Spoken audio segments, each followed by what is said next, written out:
캐나다 매니토바주는 증가하는 환자 수 때문에 북미에서 가장 심각한 코로나 바이러스 핫스팟이 되었습니다. 캐나다 정부가 5월 26일 발표한 수치를 확인해보면 지난 2주 동안 매니토바 인구 10만 명당 평균 451명의 발병률을 기록한 것으로 나타났습니다.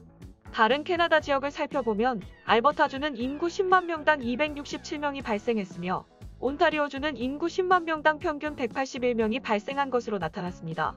이전에 캐나다에서 가장 심각했던 퀘벡주는 같은 14일 동안 인구 10만 명당 96명이 발생했습니다. 뉴욕타임즈에 따르면 매니토바의 이 수치는 캐나다, 미국, 멕시코 전역에서 가장 심각한 주라고 밝혀졌습니다. 빌 블레어 공공안전부 장관은 캐나다군이 이 지역의 도움 요청에 응하고 있으며 연방정부도 필요한 모든 일에 협조하겠다고 약속했습니다. 다음 뉴스입니다. BC주 보건당국이 27일 코로나19 정례 브리핑 시간을 통해 50인 이하 실내 종교 집회를 허용한다고 전했습니다. 현재 실내 집회는 10인 이하로 지정석 제도로 가능합니다. 아직 BC주 정상화 1단계이기 때문인데요. 이러한 발표에 한 기자가 결혼식이나 장례식도 50인 이하로 실내 모임이 가능한지 물어보자 소수로 진행되는 세례식이나 장례식은 종교 집회로 인정되나 결혼식은 아니라고 답변을 하였습니다. 실내 결혼식 정원 제한은 아직까지는 10명, 야외 결혼식은 정원 제한이 50명입니다. BC주 정상화 계획에 따르면 결혼식 등 실내 모임 정원이 50명 이하가 되는 시기는 2단계부터로 현재까지 예정은 6월 15일이나 BC주 백신 1차 접종률 및 코로나19 1일 신규 확진자 수, 그리고 입원 환자 수들에 따라 상황이 안 좋을 경우 더 늦춰질 수도 있습니다. BC주 정상화 계획은 BC주 정부 웹사이트에서 확인하실 수 있습니다. 다음 뉴스입니다. BC주 보건당국이 27일 BC주 코로나19 정례 브리핑 시간을 통해 2차 접종 시기를 앞당길 것이라고 밝혔습니다. 기존 BC주 보건당국 계획은 화이자 및 모더나 백신 1차 접종자들은 1차 접종한 지 13주 뒤에 2차 접종을 진행할 예정이었습니다. 하지만 백신 공급이 원활해지며 13주에서 약 8주 정도로 줄이겠다고 전했습니다. 보니 헨리 BC주 보건관은 연령별 접종 프로그램에 쓰는 백신 화이자 및 모더나 공급이 안정화되어 2차 접종 시기를 앞당길 수 있게 되었다며 대부분의 1차 접종자들은 2차 접종 시기가 13주에서 8주 정도로 줄어들 것이라 설명했습니다. BC주 보건당국은 2차 접종은 항체 형성과 세포 반응을 강화해주는 아주 중요한 수단이라며 백신 효과가 더 오래 갈 수 있도록 해줄 것이라 전했습니다. 원래 2차 접종 시기는 1차 접종 후 16주가 지난 뒤였으나 BC주 보건당국은 3주 앞당겨 13주로 줄였고 이제는 거기서 5주를 더 줄여 8주로 정했습니다. 해당 2차 접종 시기 변경은 아스트라제네카 백신 접종자에겐 적용되지 않습니다. 헨리 보건관은 6월이 되면 내신 저리보 핵산 백신과 바이러스 벡터 백신 교차 접종에 관한 연구 결과가 발표된다며 연구 결과에 따라 아스트라제네카 백신을 맞은 사람도 화이자나 모더나로 2차 접종을 할지 결정할 수 있을 것이라 전했습니다. 이어 현재 BC주는 아스트라제네카 백신 2차 접종군을 충분히 확보한 상태이기 때문에 아스트라제네카 접종자들이 교차 접종은 필수 사항이 아니라 선택 사항이 될 것이라 덧붙였습니다. 다음 뉴스입니다. 토론토에서 동쪽으로 약 1시간 떨어진 코브르 지역에 위치한 빅토리아 해변은 지난 2020년 여름 코비드19로 인한 시민들의 몰림을 막기 위해 폐쇄되었었는데요. 그러나 이번 수요일 지역회의에서 올 여름에는 부분적으로 해변을 다시 여는 권고안을 승인하였습니다. 여전히 해변 중심으로 울타리는 세워져 있을 예정이지만 5월 31일부터 다시 문을 열 예정입니다. 하지만 9월 10일까지 매 주말과 휴일에는 문을 닫을 예정입니다.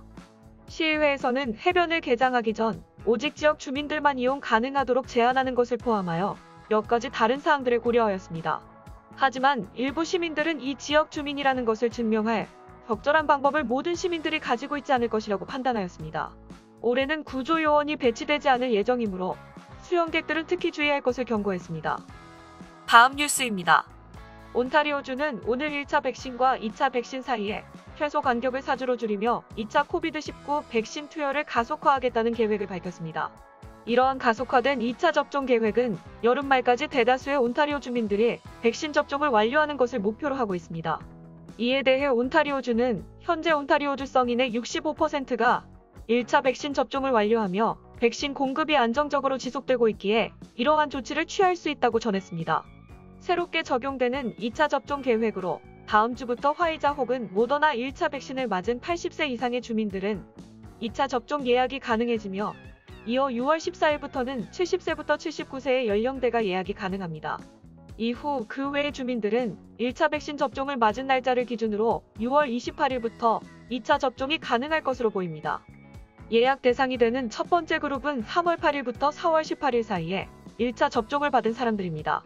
현재까지 온타리오주는 위험한 건강 상황의 주민들과 3월에 아스트라제네카를 접종받은 사람들에게만 2차 접종이 가능하도록 열어두었었는데요.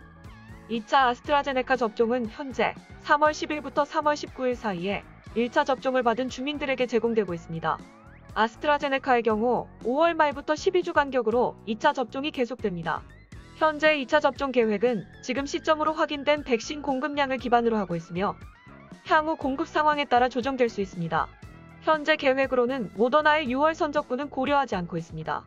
1차 접종 시 화이자 또는 모더나를 맞은 사람은 특별한 예외 상황을 제외하고 2차 접종 때에도 같은 백신을 맞게 됩니다. 온타리오주는 1차 접종 시 아스트라제네카를 투여받은 사람은 2차 접종 시 화이자나 모더나를 투여받을 가능성이 있다고 밝힌 바 있습니다. 온타리오주는 국가면역자문위원회로부터 백신 교차 접종에 관한 추가 조언을 기다리고 있습니다. 2차 접종 시 예약을 하는 것은 개인의 선택 사항이며 만약 재예약을 하지 않을 시 1차 접종을 했던 곳에서의 기존의 예약이 유효하게 됩니다. 더 빠른 시기에 2차 접종을 희망하지 않을 경우 1차 접종을 했던 곳에서 2차 접종을 할 것을 권장하고 있습니다. 한편 타주에서는 이미 국가면역자문위원회가 권고한 16주보다 더 빨리 2차 접종을 진행하려는 움직임을 보이고 있습니다. BC주 대부분의 사람들은 1차 접종 후 약 8주 후에 2차 접종이 가능할 것으로 보이며 퀘벡주의 경우 옥스퍼드의 아스트라제네카 백신의 1차 접종과 2차 접종 사이의 간격을 8주로 단축하고 있습니다. 다음 뉴스입니다. 꾸준한 백신 접종으로 인해 코로나19 신규 확진자 수가 많이 줄어들면서 알버타 주정부가 경제 재개방 플랜을 공개했습니다. 총 3개 단계로 이루어져 있으며 12세 이상 알버타 거주자의 백신 1차 접종 비율과 입원 환자 수를 기준으로 진행될 예정입니다. 1단계는 6월 1일 화요일부터 시행 예정인 50% 이상의 12세 이상 알버타 거주자가 1차 백신을 접종받은 지 2주가 지났고 입원 환자 수가 800명 이하이며 꾸준히 감소하는 추세라는 조건하에 진행됩니다. 포함된 사항입니다. 2단계는 60% 이상의 12세 이상 알버타 거주자가 1차 백신을 접종받은 지 2주가 지났고 입원 환자 수가 500명 이하이며 꾸준히 감소하는 추세라는 조건하에 시행될 예정입니다. 포함된 사항입니다. 3단계는 70% 이상의 12세 이상 알버타 거주자가 1차 백신을 접종받은 지 2주가 지났을 때 시행될 예정입니다. 포함된 사항입니다. 보다 자세한 사항은 알버타 주정부 홈페이지를 참조해 주시길 바랍니다.